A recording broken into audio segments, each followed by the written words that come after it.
I couldn't decide. Well, first of all, I don't usually buy stew meat, like the chunks already chunked up. I usually try and buy a nice piece of some sort of steak to cook with. Even if I'm going to make soup or whatever, I still like to buy it myself and cut it up from there. Anyway, I couldn't decide, was I going to use this today to make beef stroganoff or soup, like veggie beef barley. Love that. But I was going to make lentil soup later. I like to have a soup on hand. And what was the other thing I was going to make? Just like a regular stew with carrots and potatoes and onions and green beans and peas and carrots and blah, blah, blah. So I decided, what haven't you made in a while? And what haven't I kind of demoed for anybody who's interested in a while? And I didn't think I ever did a beef stroganoff. So that's what we're going to do today. This was $6.31, which was very inexpensive compared to the rest of all the beef today. All of a sudden, it's super expensive. I was looking at some things and I'm like, 15 bucks? Nah, I don't think so. So this is what we're getting. And if you cook it correctly, long and slow, right? Low and slow. Yeah, low and slow. It'll be just as tender as the $15 stuff.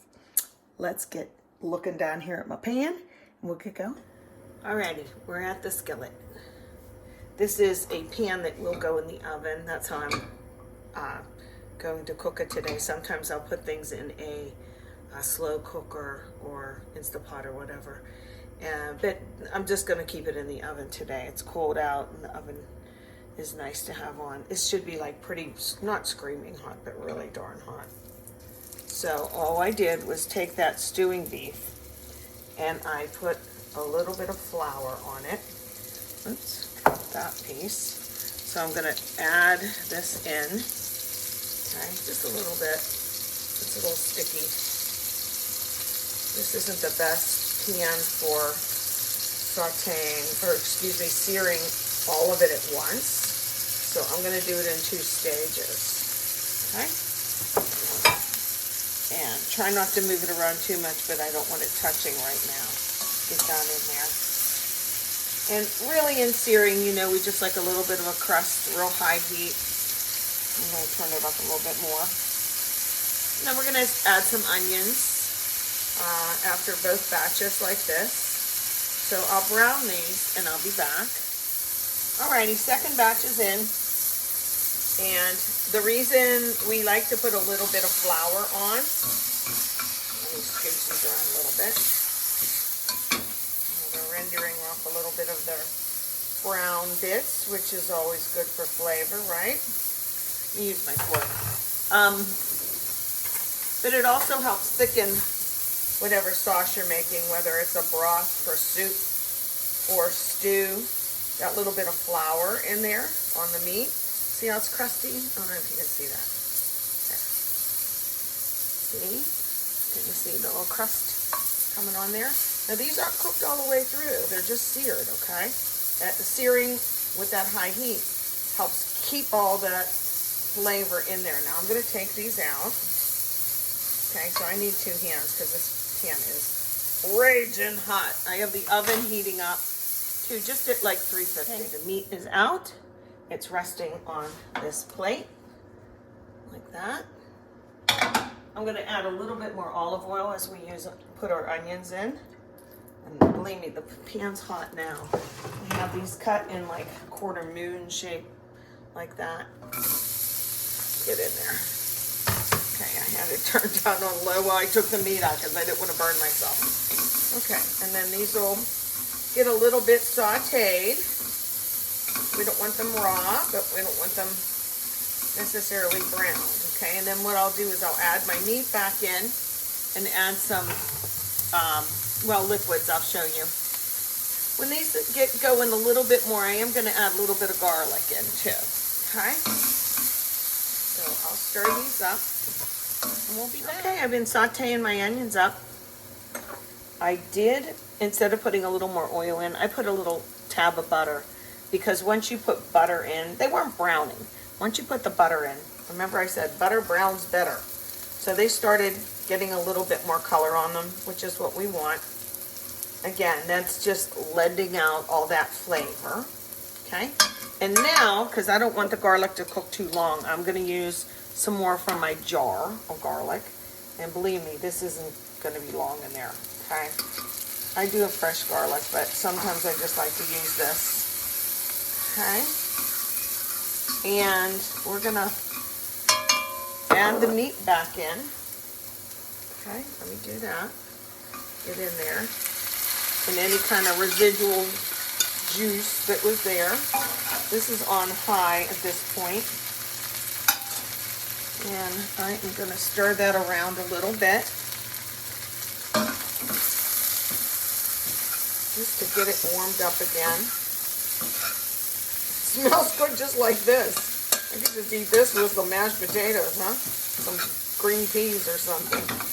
Okay. Make a little well in the middle. Because I'm going to add 2 dashes of Worcestershire. Okay. And people will say, I don't know what that taste is, but it tastes good. Well, that's what it is. Let's see. 1, 2. And I have a little bit of broth. So, there we go. Now, at this point, I'm going to turn it down. Oh, again, smells pretty good. Now everything's going to be on low at this point. I'm going to add a little bit more water just to cover that up, okay? And I'm going to bake it in the oven. I changed my mind about the 300, so I'm going to do lower oven, bake. I'm going to put it at 325, okay? And then I will see you in a little bit. Okay, I had this cooking in the oven for a little while. And it's lent off a little bit more juice, which is great. Look how brown that is already. And what I'm going to add right now, you're not allowed to tell my husband. You're not allowed to tell him. And he always asks, how'd you make this? So I usually say, guess. And sometimes I will omit things because he doesn't like mushrooms at all. And normally I would put mushrooms in my stroganoff, but he doesn't like them, and it's okay. It's all good. I don't think he would like cream of mushroom soup either. So I'm going to put some of this in. I tasted it with my finger. It's not even that strong. So let me get this going. And then if he says, what's that flavor, Shirley? I'll say, could it be the Worcestershire sauce? I don't know. And at the end, when this is done, oh, I might have to add some water after adding this. I'll add almost a whole little can. What do you think of that? It smells good. You know that little bit of dash of Worcestershire that I put in there? Sure does pep it up a little bit. That's a good word, huh? Peps it up. Yummy. Okay, so this is going back in on low, and when it's all the meat is really nice and tender, and I'm leaving it in there at what, an hour and a half more. Why not? I'll peek at it, and about an hour and a half more. And then when it comes out and it's nice and bubbly, I'll be adding the sour cream to it. Okay, so that's pretty much it. I think I'll serve it over egg noodles this time, and we'll go from there. Okay, I just pulled this out of the oven. Look what's really neat. And don't mind my cats. I stood up and I'm in the kitchen, and it definitely is time to feed them. Look what's happened. It's gotten thicker. But see, look at this little crusty stuff on the sides. I'm glad it did that. Here, let me use this to get that going. And then the last step here that I'm going to do. Yeah. I tasted a little piece of meat. It was so hot.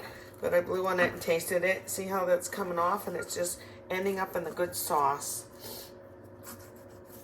I have a little bit of rolls that we're going to have with this. I was going to make a salad, but then I was on the phone too long. Life, right?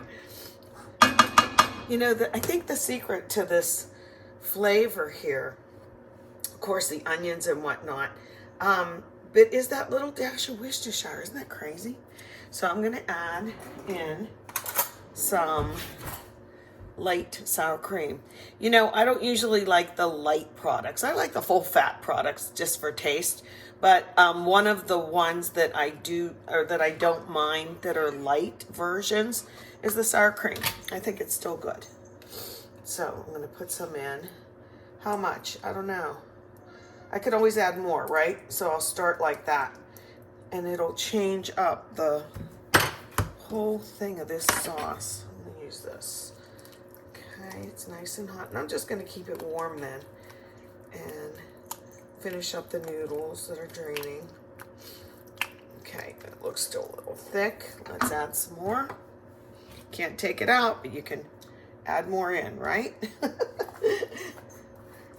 Okay. Sour cream has a little bit of a tang if you think about it. Okay, because this was a really rich, beefy, oniony stock.